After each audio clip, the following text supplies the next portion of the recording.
بسم الله الرحمن الرحيم ورحمة الله وبركاته.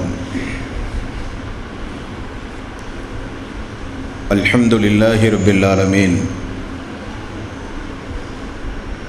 نحمده ونستعينه ونستغفره ونعوذ بالله من شرور أنفسنا وسيئات أعمالنا. من يهده الله فلا مضل له ومن يضلل فلا هادي له. واشهد ان لا اله الا الله وحده لا شريك له واشهد ان محمدا عبده ورسوله. يا ايها الذين امنوا اتقوا الله حق تقاته ولا تموتن الا وانتم مسلمون.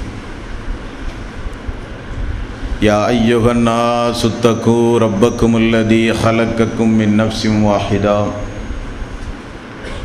وخلق منها زوجها وبث منهما رجالا كثيرا ونساء واتقوا الله الذي تساءلون به والأرحام إن الله كان عليكم رقيبا. يا أيها الذين آمنوا اتقوا الله وقولوا قولا سديدا يصلح لكم أعمالكم ويغفر لكم ذنوبكم ومن يطع الله ورسوله فقد فاز فوزا عظيما.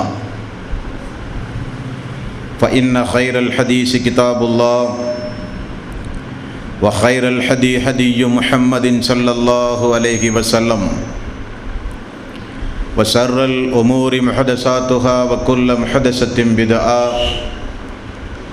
وكل بدعة ضلالة وكل ضلالة في النار. வார்த்தைகளில் சிறந்தது அல்லாஹ்வினுடைய வார்த்தை என்றும், வழிகாட்டுதலில் சிறந்தது நபிகள் நாயகம் ஸல்லல்லாஹு அலைஹி வஸல்லம் அவர்களுடைய வழிகாட்டுதல் என்றும், காரியங்களில் மிக மிக கெட்டது மார்க்கங்களில் பித்அத்துகளை உண்டாக்குவது, ஒவ்வொரு பித்அத்தான காரியங்களும் வழிகேடுகள் அனைத்தும் உங்களை நரகில் கொண்டு போய் சேர்க்கும் என்று நபிகள் நாயகம் ஸல்லல்லாஹு அலைஹி வஸல்லம் அவர்கள் தங்களுடைய ஒவ்வொரு சொற்பொழிவின் துவக்கத்திலும் இந்த மனித சமுதாயத்திற்கு நினைவுறுத்தியதை, சிறப்புமிக்க இந்த ரமலானுடைய மாதத்தில் அல்லாஹ்வினுடைய ஆலயத்தில் ஒன்று கூடியிருக்கின்ற உங்கள் அனைவர்களுடைய சிந்தனையிலும் அந்த நபிமொழியை நினைவுபடுத்தி எனது உரையை ஆரம்பம் செய்கிறேன். இணை வைத்தல், பித்அத்துகள், அனாச்சாரங்கள், மூட பழக்க வழக்கங்கள், சடங்கு சம்பிரதாயங்களை விட்டும் அமல்களை பாழாக்கி மறுமை நாளில் நரகத்திற்கு அழைத்து செல்லுகின்ற அனைத்து தீய எண்ணங்கள், நடவடிக்கைகளை விட்டும் நம் எல்லோரையும் அல்லாஹ் காப்பாற்றி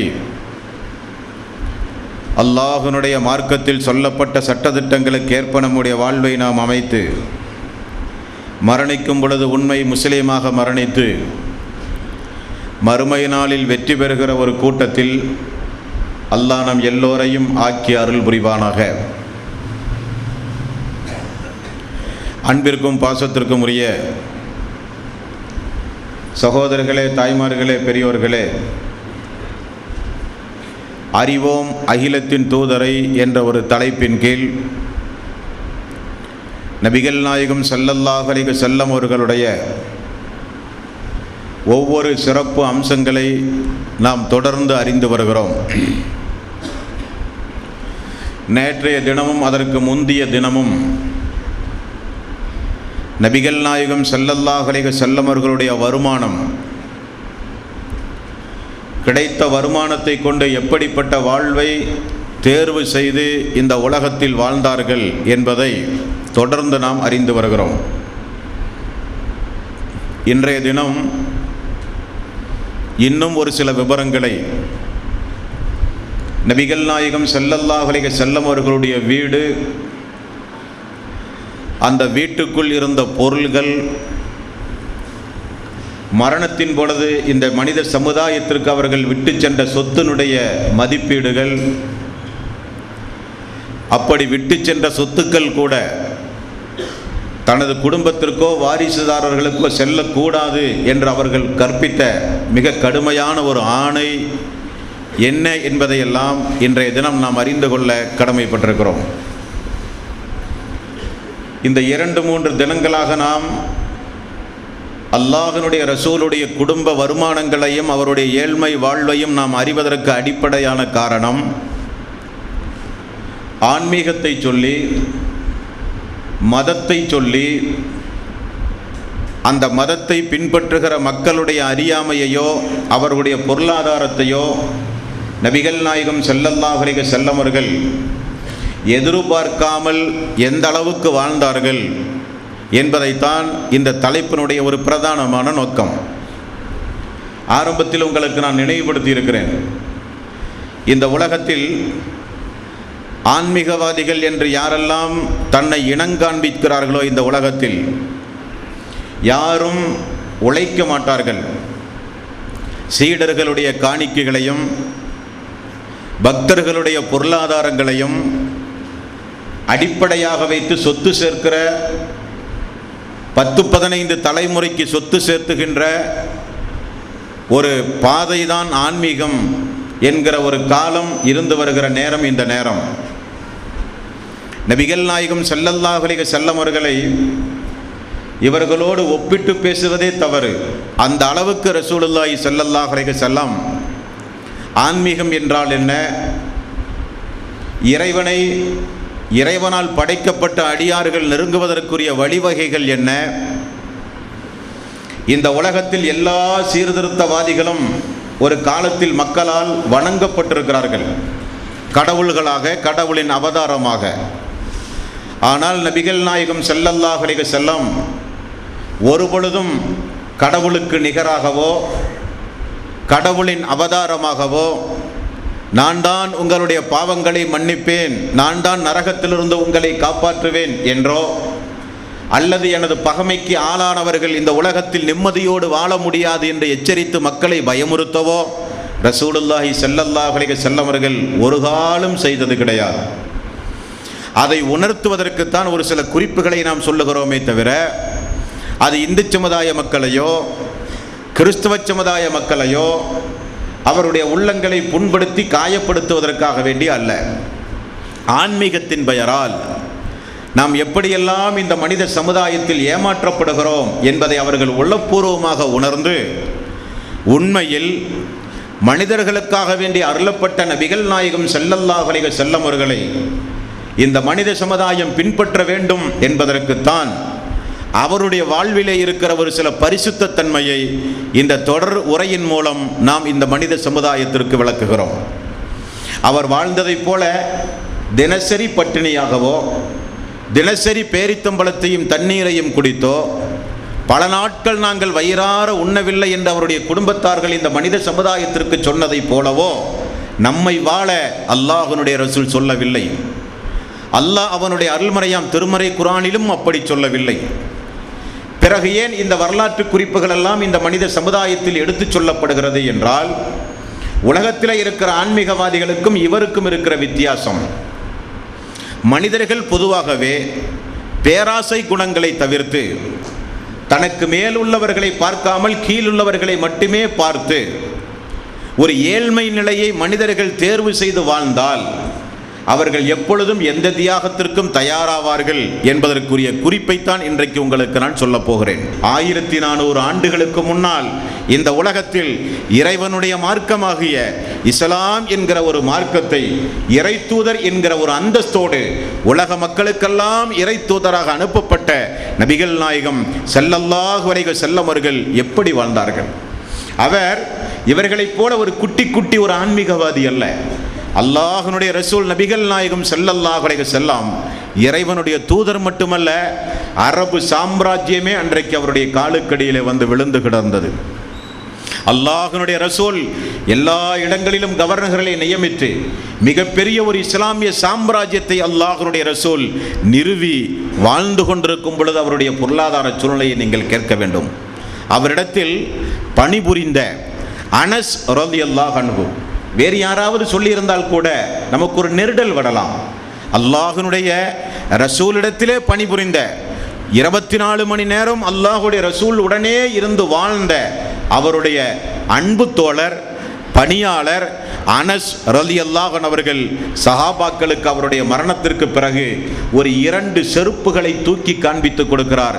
இதுதான் ரசூலுல்லாஹி ஸல்லல்லாஹு அலைஹி வஸல்லம் அவர்கள் அணிந்திருந்த செருப்பு. அந்த செருப்பு எப்படிப்பட்ட செருப்பாம்? ஈத்து போன கிழிந்து போன தோளால் செய்யப்பட்ட 2 செருப்பை தூக்கி காண்பித்து, இதுதான் நபிகள் நாயகம் ஸல்லல்லாஹு அலைஹி வஸல்லம் அவர்கள் மாமன்னராக, போர் தளபதியாக, ஆட்சி தலைவராக, இறைவனுடைய தூதராக, ஒட்டுமொத்த மக்களும் உயிரை விட மேலாக மதிக்கக்கூடிய நபிகள் நாயகம் ஸல்லல்லாஹு அலைஹி வஸல்லம் அணிந்திருந்த செருப்பு என்று அவர் அணிந்த செருப்பை எடுத்து காண்பிக்கிறார்கள். புகாரி என்கிற நபிமொழி தொகுப்பில் 3107வது நபிமொழியாக நாம் இந்த விவரங்களை பார்க்கலாம். நம்மில் ஒவ்வொருவருக்கும் எவ்வளவு காலணிகள் உண்டு, வகை வகையான காலணிகள் நமக்கு உண்டு. சாதாரண மனிதர்களை எடுத்துக்கொண்டாலே இன்றைக்கு நல்ல நல்ல செருப்பணிகிற மக்கள், நல்ல நல்ல காலணி அணிகிற மக்கள் உண்டு. சாதாரண மக்கள் வாழுகிற வாழ்வை கூட நபிகள் நாயகம் ஸல்லல்லாஹு அலைஹி வஸல்லம் அவர்கள் தேர்வு செய்யவில்லை. புகாரி என்கிற நபிமொழி தொகுப்பில் 3109வது நபிமொழியை பாருங்கள். நம்முடைய வீடுகளில் நாம் பயன்படுத்துகிற பாத்திரம் போக மீதம் நிறைய பாத்திரங்களை பாருங்கள், ஷோகேஸில் அடுக்கி வைத்திருப்போம். உண்டுமா இல்லையா? ஷோகேஸை அலங்கரிக்க, வீடுகளை அலங்கரிக்க உபரியான டம்ளர்கள், உபரியான கிளாஸுகள், உபரியான தட்டுகள் நம்முடைய வீடுகளில் எவ்வளவு உண்டு. நபிகள் நாயகம் ஸல்லல்லாஹு அலைஹி வஸல்லம் அவர்கள் மரணித்த பிறகு அவர் பயன்படுத்திய குவளை, அதாவது குடிக்கிற கிளாஸ், அனஸ் ரலியல்லாஹு அன்ஹு அவர்கள் சொல்லுகிறார்கள், ரசூலுல்லாஹி ஸல்லல்லாஹு அலைஹி வஸல்லம் அவர்களுக்கு மரத்தால் செய்யப்பட்ட ஒரு குவளை இருந்தது, தண்ணீர் குடிப்பதற்காக வேண்டி வைத்திருந்தார்கள். அது ஒரு நாள் ஓட்டையாகி போனது. அதை ரசூலுல்லாஹி ஸல்லல்லாஹு அலைஹி வஸல்லம் தன்னுடைய கைப்பட வெள்ளியை எடுத்து உருக்கி காய்ச்சி அந்த ஓட்டையை அடைத்து ரசூலுல்லாஹி ஸல்லல்லாஹு அலைஹி வஸல்லம் தண்ணீர் குடிக்கக்கூடியவராக இருந்தார்கள். நான் அதை பத்திரமாக பாதுகாத்து வைத்திருக்கிறேன் அல்லாஹ்வுடைய ரசூலுடைய மரணத்திற்கு பிறகு என்று அனஸ் ரலியல்லாஹு அன்ஹு அவர்கள் சொல்லுகிற செய்தி புகாரியில் 3109வது நபிமொழி. அன்பர்களே, சுப்ஹானல்லாஹ், நபிகள் நாயகம் ஸல்லல்லாஹு அலைஹி வஸல்லம் அவர்களைப் போல நாம் வாழ வேண்டும் என்று அல்லாஹ் உத்தரவிட்டால் நிறைய பேர் இஸ்லாத்தை விட்டே ஓடி இருப்போம். ஆனால் இஸ்லாம் அல்லாஹ்வுக்கு அது ஒன்றும் நோக்கமல்ல. அல்லாஹு தஆலா பெரும்பாலும் சொல்லுவான், சம்பாதியுங்கள், பொருளாதாரம் திரட்டுங்கள், என்னை மறந்து விடாதீர்கள், இபாதத்துகளை விட்டும் தூரமாய் போய் விடாதீர்கள், பள்ளிவாயிலில் பாங்கோசை கேட்டால் உடனே ஐங்கால தொழுகைக்கு இடையூறாக எந்த பொருளாதாரத்தையும் திரட்டாதீர்கள், ஹராம் ஹலாலுகளை பேணி வாழுங்கள் என்றுதான் மார்க்கம் சொல்லுகிறது. ரசூலுல்லாஹி ஸல்லல்லாஹு அலைஹி வஸல்லம் உணவு மேசையில் அமர்ந்து ஒரு காலம் உணவு உண்டதில்லை என்று சொல்லுகிறார்கள். சஹாபாக்கள் கேட்டார்கள், அப்போ எதில் தான் வைத்து அல்லாஹ்வுடைய ரசூல் உணவு உண்பார்கள்? சரித்திரம் கேட்கிறார்கள் மக்கள். அல்லாஹ்வுடைய ரசூலுடைய மரணத்திற்கு பிறகு, அல்லாஹ்வுடைய ரசூலுடைய மரணத்திற்கு பிறகு சரித்திரம் கேட்கிறார்கள் அனஸ் அவர்களிடத்தில். வீட்டினுடைய பணியாளர் அல்லவா அனஸ் அவர்கள் சொல்லுகிறார்கள், நபிகள் நாயகம் ஸல்லல்லாஹு அலைஹி வஸல்லம் ஒரு துணி வைத்திருப்பார். அந்த துணியை கீழே விரித்து அதற்கு மேல் ரொட்டிகளை வைத்து உண்ணக்கூடியவராக ரசூலுல்லாஹி ஸல்லல்லாஹு அலைஹி வஸல்லம் அவர்கள் இருப்பார்கள். வீட்டிலே தட்டில்லை, உண்பதற்கு வீட்டில் தட்டில்லை, குடிக்கக்கூடிய டம்ளர் குவளை ஒரு ஒட்டு வைத்து ஓட்டையை அடைத்து, வெள்ளியால் ஓட்டை அடைக்கப்பட்ட ஒரு குவளை நபிகள் நாயகம் ஸல்லல்லாஹு அலைஹி வஸல்லம் உடைய வீட்டில் இருந்தது. புகாரி என்கிற நபிமொழி தொகுப்பில் 5386வது நபிமொழியாக இந்த சம்பவத்தை பார்க்கலாம். நம்முடைய வீடுகளில் நாம் தூங்குவதற்கு எவ்வளவு தலையணை வைத்திருப்போம். காலுக்கு ஒரு தலையணை, இடுப்புக்கு ஒரு தலையணை, சாய்ந்து கொள்ள ஒரு தலையணை, தலைக்கு வைக்க ஒரு தலையணை. தலையணையில் எவ்வளவு வெரைட்டி குவாலிட்டி உள்ளது உண்டுமோ சொகுசுக்காக அத்தனையும் வாங்குகிறோம், அனுபவிக்கிறோம். மார்க்கத்தில் தடையொன்றும் அல்ல. நபிகள் நாயகம் ஸல்லல்லாஹு அலைஹி வஸல்லம் எப்படிப்பட்ட தலையணையை வைத்திருந்தார்கள் என்று பார்க்கும்போது சுப்ஹானல்லாஹ், நம்முடைய கண்கள் எல்லாம் கலங்குகிறது. எப்படிப்பட்ட சூழ்நிலையில் இருந்தவர் அல்லாஹ்வுடைய ரசூல் என்பதை இந்த ஹதீஸை, ஒவ்வொரு ஹதீஸை படிக்கும் போதும் பரம ஏழையா அல்லாஹ்வுடைய ரசூல், உண்பதற்கு உணவில்லாமலேயே வாழ்ந்தவரா அல்லாஹ்வுடைய ரசூல், எவ்வளவு பெரிய ஒரு செல்வந்தர், எவ்வளவு பெரிய ஒரு கோடீஸ்வரர், அன்றைய சமுதாயமே எல்லா வகையிலும் உயர்த்தி பார்க்கக்கூடிய அளவுக்கு அந்தஸ்தில் உயர்ந்திருந்தவர் ரசூலுல்லாஹி ஸல்லல்லாஹு அலைஹி வஸல்லம். அப்படிப்பட்டவர் இப்படிப்பட்ட ஒரு வாழ்வை நபியான பிறகு தேர்வு செய்தார். தன்னுடைய வாழ்வை வரக்கூடிய மக்கள் படிக்கும் பொழுது ஒரு பக்கத்திலும் களங்கம் இருந்து விடக்கூடாது என்பதற்காக வேண்டி எப்படிப்பட்ட ஒரு பரிசுத்தத்தனமான ஒரு வாழ்வை ரசூலுல்லாஹி ஸல்லல்லாஹு அலைஹி வஸல்லம் அவர்கள் தேர்வு செய்திருக்கிறார்கள். இதை ஆயிஷா ரலியல்லாஹு அன்ஹா அவர்கள் சொல்கிறார். அவருடைய மனைவி, அல்லாஹ்வுடைய ரசூலுடைய தலையணை எது தெரியுமா? கீழே கிடக்கக்கூடிய குப்பைகள், கூழாம் குப்பைகள், அதாவது பேரித்தம்பட்டைகள், அங்குமிங்குமாக கிடக்கக்கூடிய குப்பைகள், இவைகளை எல்லாம் எடுத்து கல்லில் தலை வைத்து படுத்தால் கொஞ்சம் வலி வரும், அதற்காக கொஞ்சமாவது மிருதுவாக இருக்கட்டுமே என்பதற்காக வேண்டி குப்பைகளையும் கூழாங்களையும் நிரப்புகின்ற ஒரு தலையணை ரசூலுல்லாஹி ஸல்லல்லாஹு அலைஹி வஸல்லம் இடத்தில் இருந்தது.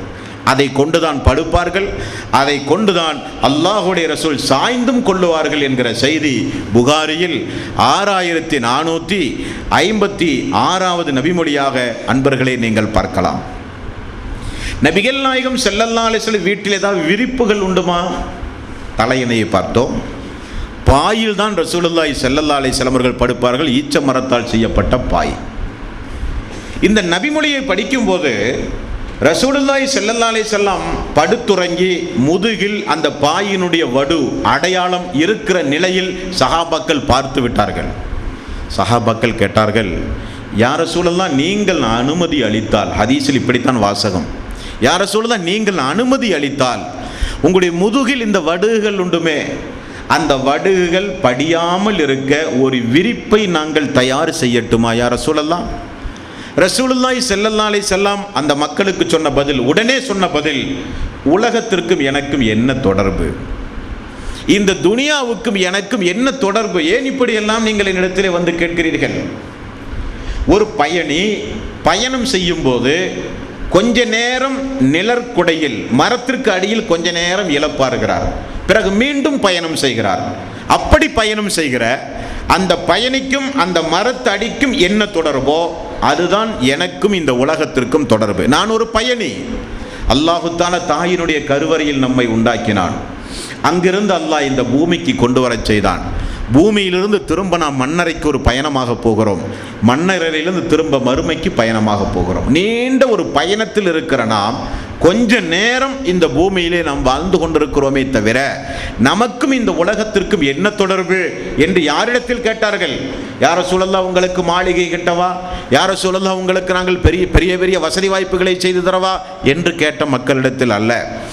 முதுகில் அந்த தடும்பு படியாமல் இருக்க ஒரு விரிப்பை விரிக்கவா யா ரசூலல்லாஹ் என்று கேட்ட சஹாபாக்களிடத்தில் ரசூலுல்லாஹி ஸல்லல்லாஹு அலைஹி வஸல்லம் அவர்கள் சொன்ன பதிலை திருமதி என்கிற நபிமொழி தொகுப்பில் 2299வது நபிமொழியாக நீங்கள் பார்க்கலாம். அல்லாஹ்வுடைய அடியார்களே, அப்ப நபிகள் நாயகம் ஸல்லல்லாஹு அலைஹி வஸல்லம் அவர்கள் காலில் போட்டிருந்த செருப்பு, அவர் எதில் வைத்து உணவு உண்பார்கள், அவர் படுக்கிற விரிப்பு, அவருடைய தலையணை, அவர் தண்ணீர் குடிக்கும் குவளை, இப்படியெல்லாம் இருந்தது என்று ஆதாரபூர்வமான வரலாறுகளில் ஹதீஸ் கிதாபுகளில் நம்மால் பார்க்க முடிகிறது. இவைகளெல்லாம் அல்லாஹ்வுடைய ரசூலிடத்தில் பணிபுரிந்த அனஸ் ரலியல்லாஹு அன்ஹு, அவருடைய மனைவி ஆயிஷா ரலியல்லாஹு அன்ஹா அவர்கள் நமக்கு சொல்லித் தருகிற குறிப்புகள் இந்த குறிப்புகள் எல்லாம். இனி ரசூலுல்லாஹி ஸல்லல்லாஹு அலைஹி வஸல்லம் உடைய ஆடை, ட்ரெஸ் எப்படி இருந்தது?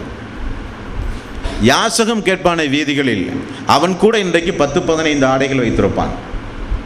எவ்வளவு அடிப்படை அடிப்படை அடிப்படை மட்டரகமான வாழ்வு வாழக்கூடிய மக்களை எடுத்துக்கொண்டாலும் ஒன்றுக்கு மேற்பட்ட ஆடைகள் இல்லாத மக்களே கிடையாது.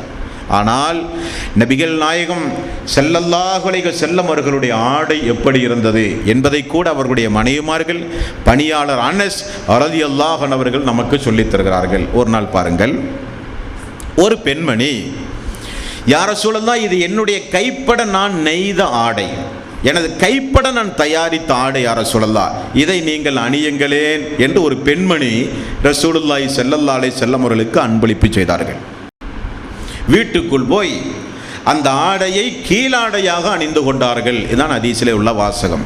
அந்த ஆடையை கீழாடையாக அணிந்து கொண்டு மக்கள் மத்தியிலே வந்து சந்தோஷமாக முக மலர்ச்சியோடு ரசூலுல்லாஹி ஸல்லல்லாஹு அலைஹி வஸல்லம் அவர்கள் அமர்ந்து கொண்டிருந்தார்கள். அப்பொழுது ஒரு நபித்தோழர் எழுந்து, யா ரசூலல்லாஹ், இந்த ஆடை மிக நன்றாக உள்ளதே, இதை எனக்கு தாருங்களேன் என்று ஒரு நபித்தோழர் கேட்டுவிட்டார். ரசூலுல்லாஹி ஸல்லல்லாஹு அலைஹி வஸல்லம் வீட்டுக்கு சென்று உடனே அந்த ஆடையை கழட்டி தான் கேட்ட அந்த அன்பு தோழருக்கு ரசூலுல்லாஹி ஸல்லல்லாஹு அலைஹி வஸல்லம் அவர்கள் கொடுத்தும் விடுகிறார்கள். உடன் இருந்த அந்த சபையில் இருந்த சஹாபாக்கள் எல்லாம், அல்லாஹ்வுடைய ரசூல் எவ்வளவு ஆசையாக அணிந்து ஒரு சில நேரம் கூட ஆகவில்லை, எவ்வளவு ஆசையாக அல்லாஹ்வுடைய ரசூல் அணிந்திருந்தார்கள், அதை போய் கேட்டு விட்டீர்களே. கேட்டால் கொடுப்பார்கள் என்று தெளிவாக தெரிந்திருந்தும் எதை கேட்டாலும் அல்லாஹ்வுடைய ரசூல் மறுப்பு தெரிவிக்காமல் கொடுக்கக்கூடிய பண்புடையவர் என்று தெரிந்தும் நீங்கள் கேட்டு வாங்கிவிட்டீர்களே என்று இன்னபிற சஹாபாக்கள் சொல்லும் பொழுது அந்த நபித்தோழர் அவர்களுக்கு சொல்லுகிற பதிலும் கொஞ்சம் கூர்ந்து கவனிக்க வேண்டும். அந்த மக்களுடைய ஏழ்மை வாழ்வு. அந்த நபித்தோழர் சொல்லுகிறார், தோழர்களே, நான் ஏன் இந்த ஆடையை வாங்கினேன் என்றால் சந்தோஷமாக உடுக்கவோ, ஒன்றுக்கு மேற்பட்ட ஆடை எனக்கு இருந்து இதை வாங்கவோ அல்ல, எனக்கு ஒரு கபனாடையாக இருக்கட்டுமே, நான் மரணித்தால் எனக்கு கபனாடை கிடையாது, எனக்கு ஒரு கபனாடையாக இந்த ஆடை இருக்கட்டுமே என்றுதான் நான் கேட்டேன் என்று சொன்னார்கள் என்கிற செய்தி புகாரியில் 5810வது நபிமொழியாக நம்மால் பார்க்க முடிகிறது. என்றால் இங்கே ரெண்டு விஷயத்தை நாம் கவனிக்க வேண்டும். அல்லாஹ்வுடைய ரசூலுக்கு அன்றைக்குத்தான் கீழாடை என்கிற ஒரு ஆடையே இருந்தது போலும் ஒரே ஆடையை வைத்து ரசூலுல்லாஹி ஸல்லல்லாஹு அலைஹி வஸல்லம் அவர்கள் போர்த்தி கொண்டு வாழ்ந்திருக்கிறார் என்கிற செய்தியை தான் நம்மால் பார்க்க முடிகிறது. மேலும் பாருங்கள், ரசூலுல்லாஹி ஸல்லல்லாஹு அலைஹி வஸல்லம் அவர்களுடைய தொழுகையை குறித்து சஹாபாக்கள் அறிவிக்கிற ஹதீஸுகளை பார்த்தாலும் அவருடைய ஆடை எந்த அளவுக்கு இருந்தது என்று நம்மால் புரிந்து கொள்ள முடிகிறது. புகாரி என்கிற நபிமொழி தொகுப்பில் 309வது நபிமொழி, 807வது நபிமொழி, ரசூலுல்லாஹி ஸல்லல்லாஹு அலைஹி வஸல்லம் சஜிதாவுக்கு சென்றால் அவர்களுடைய அக்குல் வெண்மை முடியை நாங்கள் பார்ப்போம். அக்குல் தெரியும் என்று சொல்கிறார்கள். எந்த அளவுக்கு குறைந்த ஆடை, எந்த அளவுக்கு குறைந்த ஆடையாக இருந்தால் அக்குல் வெண்மையை சஹாபாக்கள் பார்ப்பார்கள். ரசூலுல்லாஹி ஸல்லல்லாஹு அலைஹி வஸல்லம் மழைக்காக வேண்டி கையை உயர்த்தி துஆ செய்யும் போது, கிரகண தொழுகையில் கையை உயர்த்தி துஆ செய்யும் போது சஹாபாக்கள் அல்லாஹ்வுடைய ரசூலுடைய அக்குல் வெண்மையை நாங்கள் பார்ப்போம் என்று சொல்லுகிற அளவுக்கு குறைந்த ஆடை ரசூலுல்லாஹி ஸல்லல்லாஹு அலைஹி வஸல்லமுடைய ஆடையாக இருந்திருக்கிறது. அன்பு தோழர்களே, அல்லாஹ்வுடைய ரசூலுடைய மனைவி ஆயிஷா ரலியல்லாஹு அன்ஹா அவர்கள் சொல்லுகிறார்கள், புகாரியில் 3108வது நபிமொழி, ஒரு 2 முரட்டு ஆடை, ரசூலுல்லாஹி ஸல்லல்லாஹு அலைஹி வஸல்லம் அவர்கள் மேலே போர்த்தி இருந்த ஒரு போர்வை, கீழே ஒட்டுக்கள் போட்ட ஒரு ஆடை, 2 ஆடையையும் இந்த சமுதாயத்திற்கு தூக்கி உயர்த்தி ரசூலுல்லாஹி ஸல்லல்லாஹு அலைஹி வஸல்லம் அவர்கள் மரணிக்கும் போது உடுத்திருந்த ஆடை என்று அவர்களுடைய மனைவி ஆயிஷா ரலியல்லாஹு அன்ஹா அவர்கள் சொல்லுகிறார்கள். என்றால் எப்படிப்பட்ட ஒரு பரிசுத்தத்தன்மையான வாழ்வு, எந்த அளவுக்கு ஒரு ஏழ்மையான வாழ்வு. இனி ரசூலுல்லாஹி ஸல்லல்லாஹு அலைஹி வஸல்லம் தனது குடும்பம் மட்டுமல்ல, தனது மகள் வீட்டில் கூட ஆடம்பர பொருள் ஒன்று குவிந்தால் கூட ரசூலுல்லாஹி ஸல்லல்லாஹு அலைஹி வஸல்லம் கண்டித்திருக்கிறார்கள் என்கிற செய்தியை பார்க்கிறோம். ஆயிஷா அவர்களே சொல்கிறார்கள், புகாரி முஸ்லிம் என்கிற நபிமொழி தொகுப்பில் 4278வது நபிமொழி, ஒரு நாள் ரசூலுல்லாஹி ஸல்லல்லாஹு அலைஹி வஸல்லம் போருக்கு சென்றிருந்தார்கள். போரில் இருந்தவர் திரும்ப வரும் பொழுது வீட்டினுடைய வாசலில் நான் ஒரு ஸ்கிரீன், ஒரு திரைச்சீலையை நான் தொங்க விட்டிருந்தேன். வேறு ஒன்றும் நான் செய்யவில்லை. எங்களுடைய வீடு சின்ன வீடு, வெளியில் உள்ள மக்கள் பார்த்தால் தெரியாமல் இருப்பதற்காக வீட்டினுடைய வாசலில் ஒரு திரைச்சீலையை கட்டி நான் தொங்க விட்டிருந்தேன். ரசூலுல்லாஹி ஸல்லல்லாஹு அலைஹி வஸல்லம் போரிலே இருந்து திரும்ப வந்தவர் உடனே அந்த திரைச்சீலையை பிடித்து கிழித்து கேட்ட கேள்வி என்ன தெரியுமா?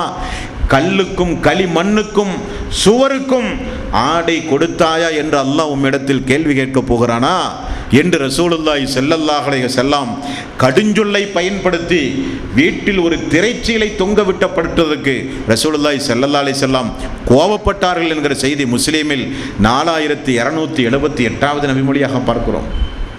இதே போல ஒரு சம்பவம் ஃபாத்திமா ரலியல்லாஹுடைய வீட்டுக்கு அல்லாஹ்வுடைய ரசூல் தினசரி செல்லுவார்கள். காரணம், இருதயத்தின் ஒரு பகுதி என்றார்கள் அல்லாஹ்வுடைய ரசூல். தனது மகளை பார்க்க தினசரி ரசூலுல்லாஹி ஸல்லல்லாஹு அலைஹி வஸல்லம் ஃபாத்திமா அவருடைய வீட்டுக்கு செல்வது வழக்கம். திடீரென ஒரு நாள் ஃபாத்திமா அவருடைய வீட்டிலும் இதே போல ஒரு திரைச்சீலை, கொஞ்சம் ஏதாவது பழைய துணிகளை எல்லாம் எடுத்து வீட்டுடைய வாசலில் கொஞ்சம் அழகாக இருக்கட்டுமே, ரோட்டில் போகிற மக்கள் பார்க்காமல் இருக்கட்டுமே என்பதற்காக வேண்டி ரசூலுல்லாஹி ஸல்லல்லாஹு அலைஹி வஸல்லம் அவர்களுடைய மகள் ஃபாத்திமா ஒரு திரைச்சீலை கட்டி தொங்க விட்டார்கள். உடனே ரசூல் ஸல்லல்லாஹு அலைஹி வஸல்லம் வீட்டுக்கு போகாமல் திரும்ப போய்விட்டார்கள். அலி ரலியல்லாஹு அன்ஹு அவர்களை அழைத்து ஃபாத்திமா சொல்கிறார், எனது தந்தை வீட்டுக்கு வந்து ஏன் திரும்ப போகிறார், ஓடி போய் கேளுங்கள் என்று சொன்னபோது அலி அவர்களிடத்தில் ரசூலுல்லாஹி ஸல்லல்லாஹு அலைஹி வஸல்லம் அவர்கள் என்ன சொன்னார்கள் தெரியுமா? இந்த உலகத்திற்கும் நமக்கும் என்ன தொடர்பு அலியே? ஏன் இப்படியெல்லாம் வீட்டை அலங்கரிக்க திரைச்சீலைகளை கட்டி அங்குமிங்குமாக தொங்க விடுகிறீர்கள் என்று சொன்ன உடனே ஃபாத்திமா ரலியல்லாஹு அன்ஹா அவர்கள் என்ன சொன்னார்கள் தெரியுமா? திரைச்சீலை விஷயம் குறித்து எனது தந்தையும் அல்லாஹ்வுடைய ரசூலும் என்ன முடிவெடுத்தாலும் நான் கட்டுப்படுகிறேன், வீட்டுக்கு வராமல் மட்டும் போய்விடாதீர்கள் என்று சொன்னபோது ரசூலுல்லாஹி ஸல்லல்லாஹு அலைஹி வஸல்லம், இந்த திரைச்சீலை, இந்த துணி ஒரு குடும்பத்திற்கு ஆடையாக தேவைப்படுகிறது, அந்த குடும்பத்திற்கு உடனே கொண்டு போய் கொடுங்கள் என்று ரசூலுல்லாஹி ஸல்லல்லாஹு அலைஹி வஸல்லம் கடிந்து சொன்ன செய்தி புகாரியில் 2613வது நபிமொழியாக நம்மால் பார்க்க முடிகிறது. என்றால் இந்த நபிமொழிகளை எல்லாம் கேட்கும் போது, படிக்கும் போது நாமும் வீடுகளில் எப்படி வாழ்கிறோம் என்பதை கொஞ்சம் நாம் யோசித்து பார்க்க வேண்டும்.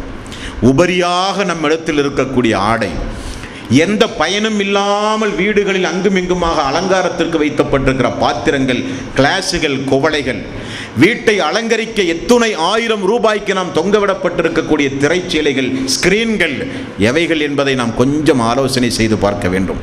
நபிகள் நாயகம் ஸல்லல்லாஹு அலைஹி வஸல்லம் அவர்கள் சொன்னதாக ஒரு செய்தி உண்டு முஸ்லிமில் 4232. யாருடைய வீட்டில் 4 விரிப்புகள் உண்டுமோ, வார்த்தையை கொஞ்சம் கூர்ந்து கவனியுங்கள், ஆணுக்கு ஒரு விரிப்பு வீட்டில் வேண்டும் போர்த்துவதற்கு, அமருவதற்கு. பெண்ணுக்கு ஒரு விரிப்பு வேண்டும், நம்முடைய மனைவிக்கு. வீட்டில் வருகிற விருந்தாளிக்கு ஒரு விரிப்பு வேண்டும், அதையும் வைத்துக் கொள்ளுங்கள். 4வது, தேவையற்ற விரிப்புகள் இருந்தால் அது சைத்தானுக்குரியது என்றார்கள் ரசூலுல்லாஹி ஸல்லல்லாஹு அலைஹி வஸல்லம். வீட்டினுடைய பொருள்கள் தாய்மார்கள் கொஞ்சம் கூர்ந்து கவனிக்க வேண்டும். ஆடம்பர பொருள்களை வாங்கி குவிக்கிறோம் என்கிற பெயரில், வீட்டை அலங்கரிக்கிறோம் என்கிற பெயரில், 4 பேர் வந்தால் வீட்டில் கொஞ்சம் பார்வைக்கு கொஞ்சம் அழகாக இருக்க வேண்டுமே என்பதற்காக வேண்டி தேவையில்லாத பாத்திரங்கள், தேவையில்லாத கிளாஸுகள், தேவையில்லாத அலங்கார பொருள்களை வாங்கி குவிக்கிறோம் என்றால் ரசூலுல்லாஹி ஸல்லல்லாஹு அலைஹி வஸல்லம் எந்த அளவுக்கு ஏழ்மையோடு தன்னையும் தன்னுடைய குடும்பத்தாரையும் தன்னையும் தன்னுடைய தோழர்களையும் வாழ தூண்டினார்கள் என்பதை இங்கே நாம் கவனிக்க வேண்டும். அன்பானவர்களே, இனி ரசூலுல்லாஹி ஸல்லல்லாஹு அலைஹி வஸல்லம் இந்த உலகத்தை விட்டு பிரியும் போது அவருடைய சொத்து மதிப்பு எவ்வளோங்க? ஒவ்வொரு அரசியல் தலைவர்களும் தேர்தல் நேரங்களில் தங்களுடைய சொத்து விவர குறிப்பை பத்திரிகைகளே போடுவார்கள். நீங்கள் படித்ததுண்டா? தேர்வு நேரங்களில் வேட்பு மனு தாக்கல் செய்யும் போது அவரவருடைய சொத்துக்களை குறித்து ஒரு வெள்ளை அறிக்கையை வெளியிட வேண்டும் என்பது சட்டம். அந்த அடிப்படையில் ஒவ்வொரு நபர்களும் வெள்ளை அறிக்கை வெளியிடுவார்கள். எங்களுடைய சொத்து மதிப்பு இவ்வளவுதான். இந்த வெள்ளை அறிக்கை எல்லாம் உண்மையா என்றால் அது 1% கூட உண்மையல்ல என்று நாட்டிலே வாழ்கிற மக்களுக்கெல்லாம் தெரியும். அரசியல்வாதிகளானாலும் ஆன்மீகவாதிகளானாலும் சமுதாயத்தில் சாதாரண பஞ்சாயத்து தேர்தலில் போட்டியிட்ட ஒரு கவுன்சிலர் ஆனாலும் மரணிக்கும் போது அவர்களுடைய சொத்து மதிப்பை பாருங்கள். அவர்கள் அந்த பதவிக்கு வருவதற்கு முன்னால் இருந்த சொத்து மதிப்பை காட்டிலும் எத்துணை மடங்கு இந்த பொதுப்பணிக்கு வந்ததற்கு பிறகு சொத்து சேர்த்திருக்கிறார்கள் என்று பாருங்கள். பொதுப்பணியை, சமுதாய பணியை, ஆன்மீக பணியை, ஆட்சி பணியை, எந்த துறையை எடுத்துக்கொண்டாலும் சொத்து சேர்த்துக்கிற ஒரு கம்பெனியாகத்தான் எல்லோரும் பார்ப்பார்களே தவிர சமுதாய சேவையாக யாரும் பார்க்க மாட்டார்கள். அல்லாஹ்வுடைய ரசூல் ஒரு அரசு நடத்தினார். அந்த அரசும் அல்லாஹ்வுடைய ரசூலுடைய காலத்தில் எந்த அளவுக்கு தன்னிறைவு உடையதாக இருந்தது என்றால் உலகத்தில் எந்த அரசாங்கமும் அப்படி தன்னிறைவு உடையதாக இல்லை. கிராமப்புற மக்கள் எல்லாம் அல்லாஹ்வுடைய ரசூலிடத்திலே வந்து தங்களுடைய பசியை சொன்னாலோ, கிராமத்துப்புற மக்களுடைய ஏழ்மை நிலையை வந்து சொன்னாலோ, ஹதீஸ்களை பாருங்கள். சத்தியமாக நான் சொல்லுகிறேன், எல்லா கிதாபுகளிலும் ஜக்காத்துடைய பாடத்தில், பைத்துல் மாலுடைய பாடத்திலே நீங்கள் பார்க்கலாம். ஒரு ஒட்டகம் நிறைய இவருக்கு தேவையான பொருள்களை ஏற்றி அனுப்புங்கள் என்பார்கள் அல்லாஹ்வுடைய ரசூல். 100 ஆடுகளை ஒரு கிராமத்திற்கே அல்லாஹ்வுடைய ரசூல் கொடுக்கிறார்கள். அவர் அந்த கிராமத்திலே போய் சொன்னார், இவைகளெல்லாம் முஹம்மது நம்முடைய கிராம மக்களுடைய ஏழ்மையை பார்த்து நமக்கு தந்தது. ஆகவே அவர் அல்லாஹ்வுடைய ரசூல் தான். அவருக்கு பொருளாதார ஆசையோ, பணம் திரட்ட வேண்டும் என்கிற ஆசையோ, ஆடம்பரமாக வாழ வேண்டும் என்கிற ஆசையோ 1% கூட கிடையாது என்று கிராமத்தில் இருக்கிற மக்கள் எல்லாம் பேசுவார்கள் என்றும், அதன் மூலமே இஸ்லாத்திற்கு மக்கள் வந்திருக்கிறார்கள் என்றும் ஹதீஸ்களை பார்க்கிறோம். என்றால் தன்னிறைவு அடைந்த அரசு அன்றைய அரசு. நபிகள் நாயகம் ஸல்லல்லாஹு அலைஹி வஸல்லம் வருமானம் எதெல்லாம் நாம் பார்த்தோம். அல்லாஹ்வுடைய ரசூல் மதீனாவுக்கு வந்த பிறகு, போருக்கு பிறகு 1/5 அவருக்கு கிடைக்கிற சொத்து. கைபரில் பத்தக் என்கிற இடத்திலும் கைபர் இடத்திலும் அல்லாஹ்வுடைய ரசூலுக்கு மட்டும் அல்லாஹ் அனுமதித்த அந்த சொத்து. இந்த சொத்தை கொண்டு ரசூலுல்லாஹி ஸல்லல்லாஹு அலைஹி வஸல்லம் குடும்பம் நடத்தினாரா இல்லையா? மரணிக்கும் போது அவருடைய மனைவி ஜுவைரியா ரலியல்லாஹு அன்ஹா அவர்கள் சொல்லுகிறார்கள், புகாரியில் 2739வது நபிமொழியாக பார்க்கலாம், அல்லாஹ்வுடைய ரசூல் மரணித்தார்கள். அவர் திர்ஹமையோ தீனாரையோ ஆண் அடிமையையோ பெண் அடிமையையோ வேறு எதையுமே அல்லாஹ்வுடைய ரசூல் விட்டு செல்லவில்லை. அதையோ இதையோ அதையோ என்று பட்டியல் போட வேண்டும் அவசியம் இல்லை. எதையுமே அல்லாஹ்வுடைய ரசூல் விட்டு செல்லவில்லை. நீங்கள் எதிர்பார்ப்பதை போல தனது வாரிசுக்கு அல்லாஹ்வுடைய ரசூல் விட்டு செல்லவில்லை என்கிற செய்தி புகாரியில் 2739வது நபிமொழியாக அவர்களுடைய மனைவி ஜுவைரியா ரலியல்லாஹு அன்ஹா அவர்கள் சொல்லுகிற குறிப்பை நாம் பார்க்கிறோம். அன்பர்களே, அம்ரு பின் ஹாரிஸ் ரலியல்லாஹு அன்ஹு அவர்கள் அறிவிக்கிற செய்தி புகாரியில் 2873, 2912, 4461 அல்லாஹ்வுடைய ரசூல் விட்டு சென்ற ஒரு சில பொருள்கள் என்று அம்ரு பின் ஹாரிஸ் அவர்கள் அறிவிக்கிறார்கள். எதையெல்லாம் விட்டுட்டு போனார் நபிகள் நாயகம் ஸல்லல்லாஹு அலைஹி வஸல்லம்? பைலா என்கிற அவருடைய ஒரு வெள்ளை கோவேரி கழுதை, அல்லாஹ்வுடைய ரசூல் போருக்கு பயன்படுத்திய ஒரு சில ஆயுதம், கைபரில் அல்லாஹ்வுடைய ரசூலுக்கு அல்லாஹ் அனுமதி அளித்திருந்த கொஞ்சம் தோட்டங்கள், பேரித்தம்பள தோட்டங்கள், அதையும் நபிகள் நாயகம் ஸல்லல்லாஹு அலைஹி வஸல்லம் மரணிக்கிற பொழுது அரசாங்கத்திற்கு சொந்தமானது என்று அல்லாஹ்வுடைய ரசூல் சொல்லிவிட்டார்கள். எனது சொத்திற்கு யாரும் வாரிசுகள் கிடையாது. இது வாழ்க்கை, இது வாழ்க்கை. நபிகள் நாயகம் ஸல்லல்லாஹு அலைஹி வஸல்லம் மரணிக்கும் பொழுது அவருடைய வீட்டில் போருக்கு பயன்படுத்துகிற ஆயுதம் இருந்தது, ஆனால் போர்க்கவசம் இல்லை. போர்க்கவசம் என்றால் தற்பாதுகாப்புக்காக போர்க்காலங்களில் அணிகிற போர்க்கவசம், இரும்பு கவசம், இது அல்லாஹ்வுடைய ரசூலிடத்திலே இருந்ததில்லை. எங்கே போனது அந்த போர்க்கவசம்? நபிகள் நாயகம் ஸல்லல்லாஹு அலைஹி வஸல்லம் உணவு தேவைகளுக்காக வேண்டி, உணவு பொருள்களுக்காக யூதனிடத்தில் அடமானம் வைத்திருந்தார்கள். அல்லாஹ்வுடைய ரசூல் மரணிக்கும் போது போர் கவசத்தை கொண்டு போய் ஒரு யூதனிடத்திலே கொண்டு போய் கொடுத்து கொஞ்சம் உணவுப் பொருள்களை அல்லாஹ்வுடைய ரசூல் வாங்கி குறிப்பிட்ட காலத்தில் நான் மீட்டெடுப்பேன் என்கிற ஒரு ஒப்பந்தத்தின் அடிப்படையில் ரசூலுல்லாஹி ஸல்லல்லாஹு அலைஹி வஸல்லம் போர்க்கவசத்தை கொடுத்து, இரும்பு கவசத்தை கொடுத்து யூதனிடமிருந்து கொஞ்சம் உணவுப் பொருள்களை வாங்கினார்கள் அடமானமாக என்கிற செய்தி புகாரியில் 2068, 2096வது நபிமொழியிலே பார்க்கிறோம். இங்கேயும் ஒரு விஷயத்தை கவனிக்கணும். ரசூலுல்லாஹி ஸல்லல்லாஹு அலைஹி வஸல்லம் அவர்களுக்கு உணவுப் பொருள் தேவை என்றால் அல்லாஹ்வுடைய ரசூல் அந்த அடமான பொருளை அன்சாரி தோழர்களிடத்திலோ, அன்றைக்கு எத்தனையோ பேர் வசதியோடு இருந்தார்கள். எத்தனை பேர்? அப்துர் ரஹ்மான் இப்னு அவுஃப் அன்றைக்கு மிகப்பெரிய செல்வந்தர். திருமண நேரத்தில் ஒரு ஆட்டை அருந்து விருந்து போடக்கூடாதா என்று ரசூலுல்லாஹி ஸல்லல்லாஹு அலைஹி வஸல்லம் அவர்கள் கேட்கிற அளவுக்கு நல்ல வசதியோடு இருந்தார். ஏதாவது ஒரு நபித்தோழர்களை அழைத்து போர்க்கவசத்தை கொடுத்து கொஞ்சம் உணவுதாருங்கள் என்று கேட்டால் மார்க்கத்தில் அனுமதி தானே? ஏன் அல்லாஹ்வுடைய ரசூல் முஸ்லிம்களிடத்திலே கேட்காமல் யூதரிடத்திலே போய் கேட்டால்?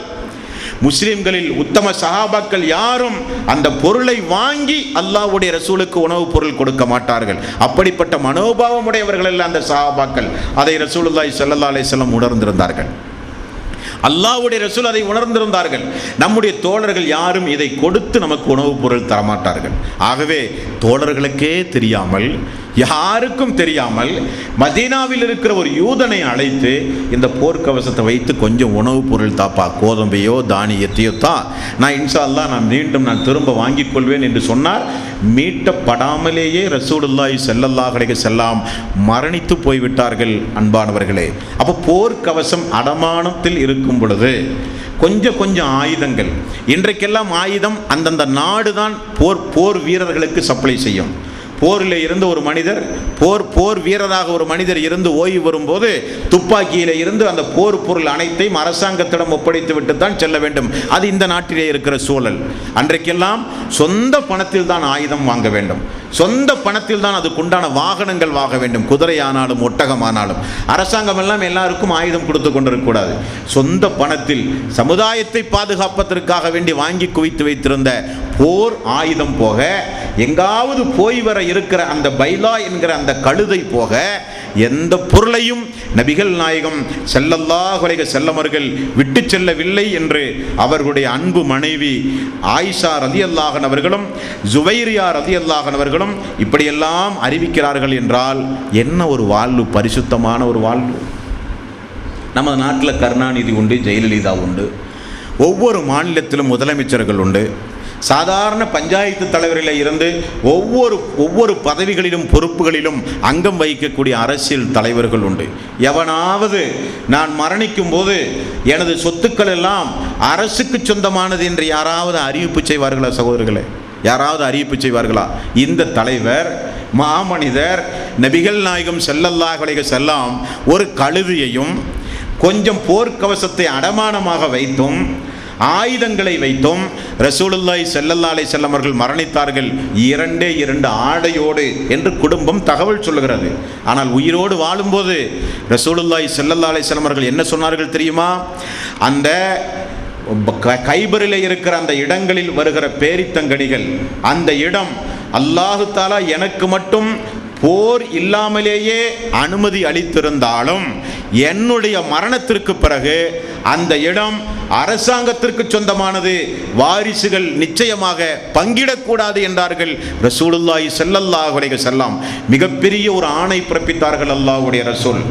அதிலிருந்து வருகிற பேரித்தங்கனிகளை மட்டும் எனது குடும்பத்தார்கள் சொந்த செலவுக்கு பயன்படுத்தி கொள்ளலாம்.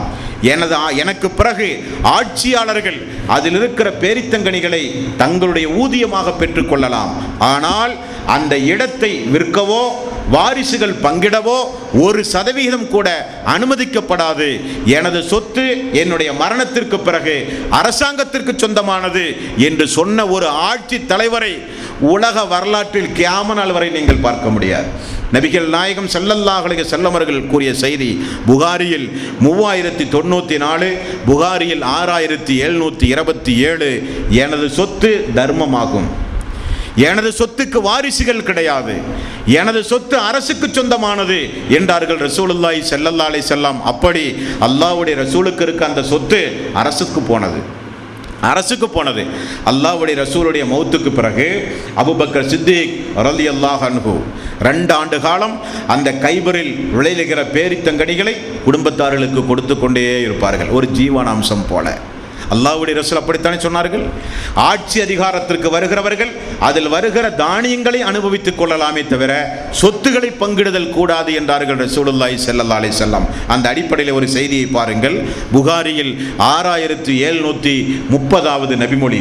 ஒரு கட்டத்தில் ரசூலுல்லாஹி ஸல்லல்லாஹு அலைஹி வஸல்லம் மரணப்பட்ட பிறகு அபூபக்கர் சித்திக் அவர்கள் ஆட்சிக்கு வந்தார்கள்.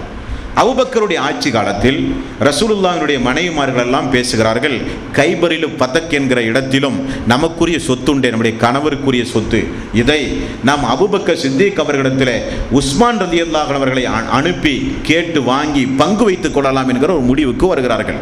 அப்பொழுது ஆயிஷா ரலியல்லாஹு அன்ஹா அவர்கள் சொல்லுகிறார்கள், உம்முல் மூமினீன், மூமின்களுடைய தாயே, உங்களுக்கு தெரியாதா ரசூலுல்லாஹி ஸல்லல்லாஹு அலைஹி வஸல்லம் அவர்கள் என்ன சொன்னார்கள்?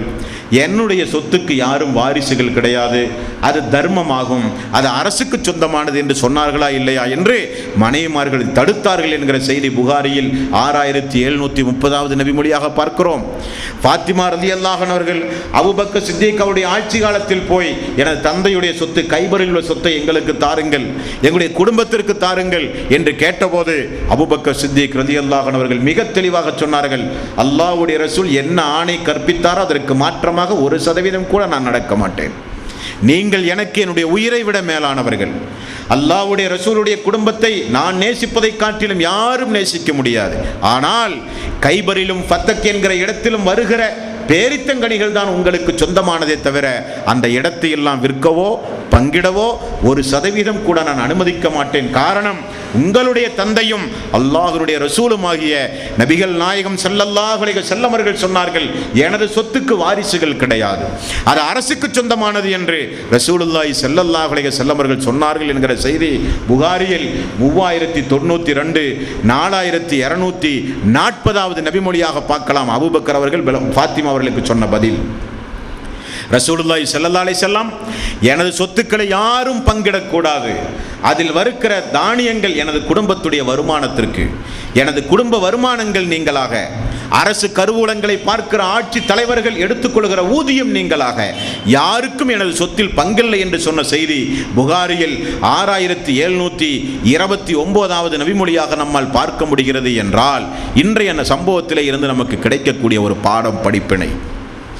உலகத்தில் மதங்களை வைத்து பிளப்பு நடத்துகிற மக்களுடைய வரிசையில், உலகத்தில் ஆன்மீகத்தின் பெயரால் பொருளாதாரத்தை திரட்டுவதையே குறிக்கோளாக கொண்டு அலைந்து வருகிற ஆன்மீகவாதிகளுடைய வரிசையில், மதம் என்றாலே அதை பிழைப்பு நடத்துகிற ஒரு மிகப்பெரிய ஒரு 10-15 தலைமுறைக்கு சொத்து சேர்த்துகிற ஒரு மிகப்பெரிய ஒரு பாதை தான் மதம், மார்க்கம், ஆன்மீகம் என்கிற இந்த காலகட்டத்தில் ரசூலுல்லாஹி ஸல்லல்லாஹு அலைஹி வஸல்லம் வருமானம், அவருடைய ஏழ்மையான வாழ்வு, அவருடைய வீட்டினுடைய சூழ்நிலை, தனக்கு இருந்த சொத்துக்களை கூட அது அரசுடைமையாக்கி விட்டு ரசூலுல்லாஹி ஸல்லல்லாஹு அலைஹி வஸல்லம் அவர்கள் மரணித்த பரிசுத்தத்தனமான ஒரு வாழ்வு.